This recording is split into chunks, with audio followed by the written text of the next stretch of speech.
Hey guys, welcome back to 50WI, Web 50WI. My name is Web, and today I want to talk to you about the workout that I call the thor workout, using a sledgehammer.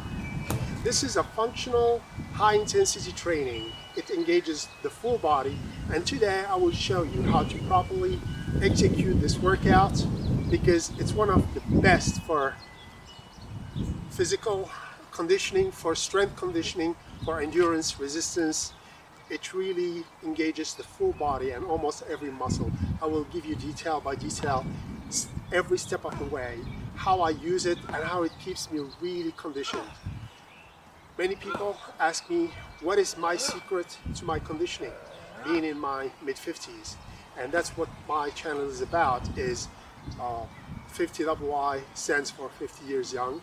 How to reverse your age, how to stay young, fit and healthy and strong, doing sometimes really simple workouts like this. Of course, if you can, because I live on a farm and I have the chance to have this hammer always here. So whenever I walk by, I grab it and I start. Even if I do just 10 strikes per side or 40, or I end up doing a whole workout. It's a standalone workout. Like if you just want to do this workout on its own, it's perfectly fine. 15-20 minutes doing either a slow pace or impact for endurance and resistance, or if you want to go all out, striking as hard as you can, as intensely as you can, to make it a strength and high intensity workout.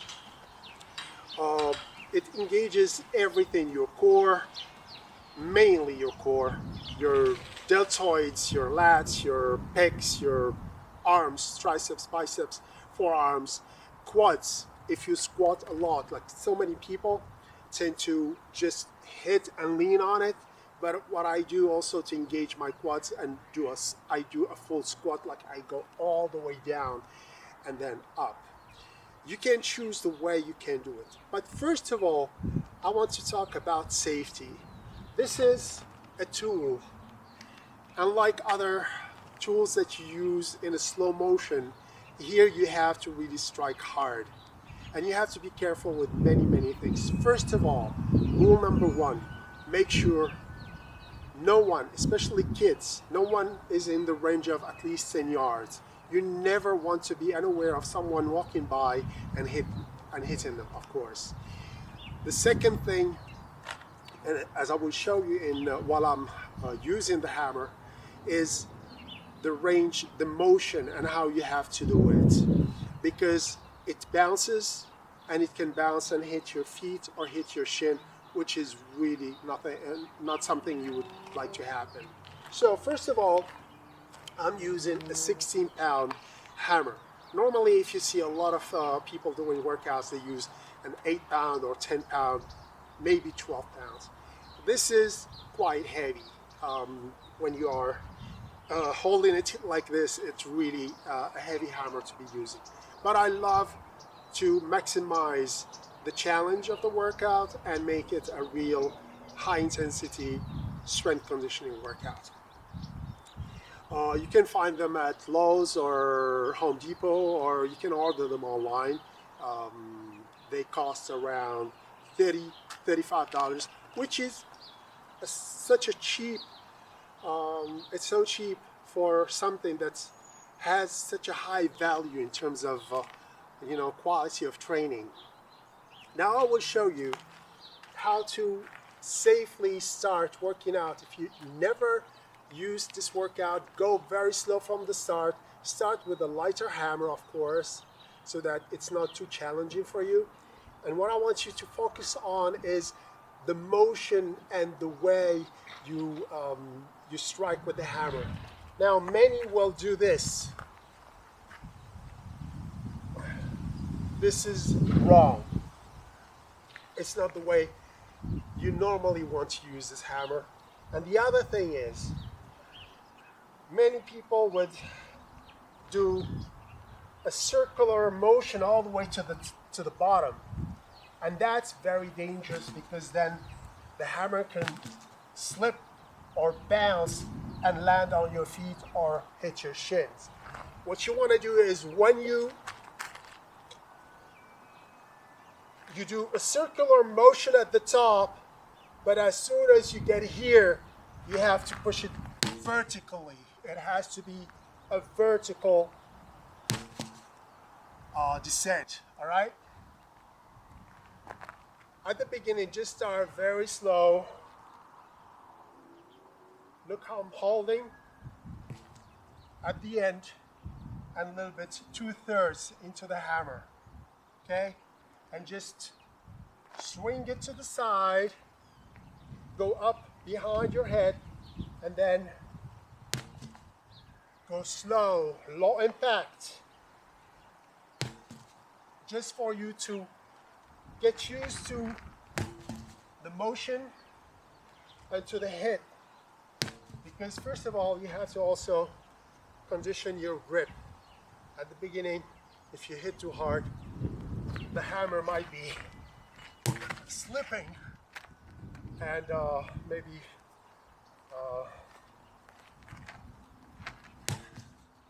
so slowly at some point switch hands and go with the other side. Look how I also tend to squat as much as I can. Many people, the way they do it is just do this. This is just leaning. It's okay, but it's not, I'm not using more muscles and I'm not engaging as many muscles as I can in the workout. What you want to do is engage. The reason why I do this workout is because it's a full body workout and I want to maximize the engagement of my whole body. Even and especially I love it because it engages the quads when you squat, and it engages your calves when you go high. When you're training at your maximum intensity and you want to hit super hard, you would go up, down, and there you go. So switch, take it easy, go slow at the beginning, and just get used. And also for warm up, if you want to warm up properly, don't go hard from the start. Just take it easy. Do a few sets, low impact, so that you know your lower back, your shoulders, your triceps, your legs, your quads, everything gets the right warm up. Okay, you switch and try to, even when you're striking, to keep this hand here. I know that with time you will start hitting and going with both hands all the way to the end, but in the beginning, to learn control. Okay, look how far back it goes, and I bring it from the rear and land. Remember, vertical motion, okay? It's crucial for safety. And then you can slowly increase intensity and go harder and harder.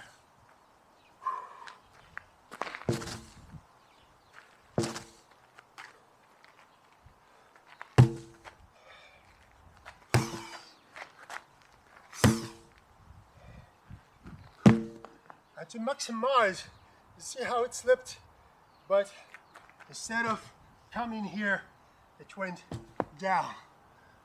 This is very important. I will insist on you working out in a very safe manner. All right, so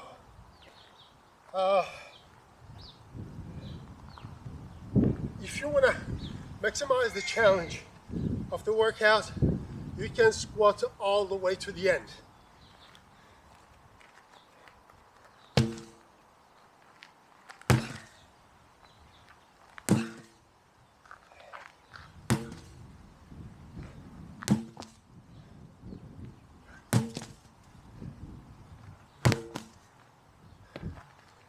Now, of course,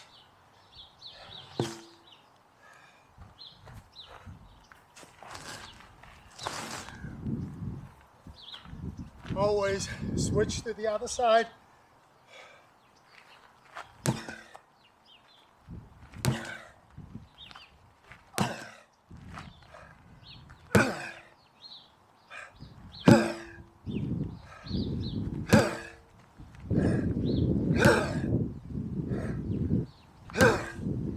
And the other thing, when it bounces, do not let the bounce help you. When the hammer bounces, bring the hammer down, then do the whole motion behind. You always want the more challenging, all right, range of motion.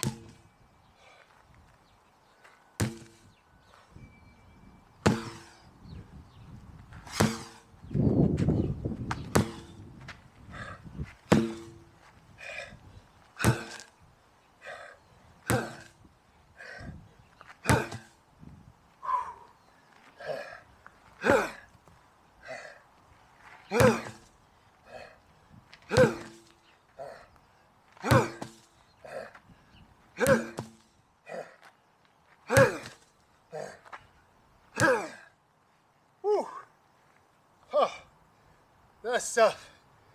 Woo.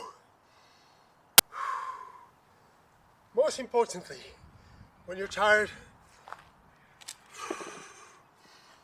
breathe. Catch your breath with deep, deep, deep breath. Take in the air. Take in as much air as you can. You will minimize fatigue and you will accelerate recovery if you breathe properly. Now, another way to add more difficulty or make the workout more challenging is by adding a couple of pounds per wrist. There you go. You can add the 2 pound, and you can even add 4 pounds per arm. I have more, and I will be making more videos about the efficacy of these types of workouts. I have 2 pounds per arm, and this is going to increase a little bit of the challenge of the workout. That if you want to shorten the times, like sometimes I do 60 in a row, I would like to do just 40. So when you add weights, you obviously make it a little more challenging.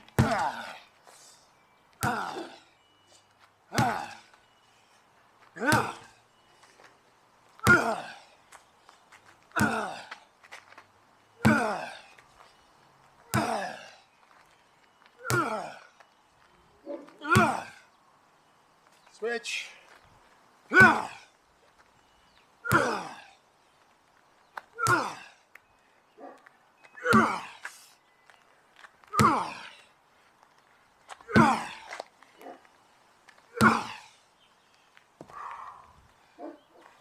Another way you can make this more challenging is by not having a tire, having something flat. Let me show you. Come with me. Now, another way to make it more challenging is not to hit the tire, but hit like a rubber mat on the flat. Pushes you to go all the way down with the range of motion, and then you have more distance to lift the hammer. You're lifting it not from a higher position for the tire, but you're lifting it from the ground. And here it goes.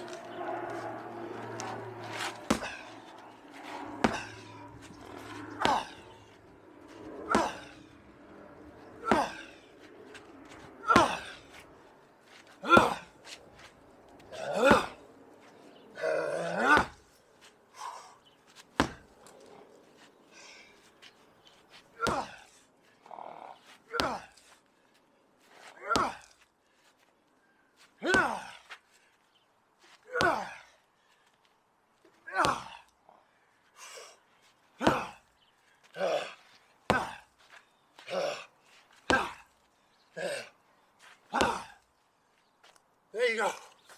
Woo! This is an incredible workout. Whew. You can. And there is a video I'll be making on how to demolish a wall. Thank you so much for watching. I will be seeing you soon.